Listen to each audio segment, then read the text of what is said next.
ಅಪರಾಧ ತಡೆಯುವಲ್ಲಿ ವಿಫಲರಾದ ಬೆಳಗಾವಿ ಪೊಲೀಸರ ವಿರುದ್ಧ ಗರಂ ಆದ ವಿಧಾನ ಪರಿಷತ್ ಸದಸ್ಯ ಪ್ರಕಾಶ್ ಹುಕ್ಕೇರಿ.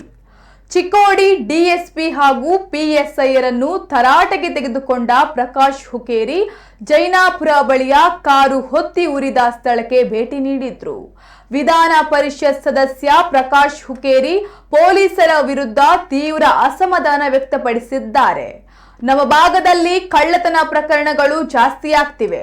ಪೊಲೀಸರು ನೀವೇನು ಮಾಡ್ತಿದ್ದೀರಿ? ರಾಜ್ಯ ಹೆದ್ದಾರಿಯಲ್ಲಿಯೇ ಇಂತಹ ದುರ್ಘಟನೆಗೆ ಹೇಗೆ ಜರುಗಿತು? ಕಾರು ಅಪಘಾತದ ಬಗ್ಗೆ ಅನುಮಾನ ವ್ಯಕ್ತಪಡಿಸಿ ಈ ಪ್ರಕರಣವನ್ನು ಸಿಐಡಿ ತನಿಖೆಗೆ ನೀಡಿ, ಬೇಕಾದ್ರೆ ನಾನು ಸಿಎಂ ಜೊತೆ ಮಾತನಾಡುತ್ತೇನೆ ಎಂದು ಪೊಲೀಸರಿಗೆ ತಿಳಿಸಿದ್ದಾರೆ.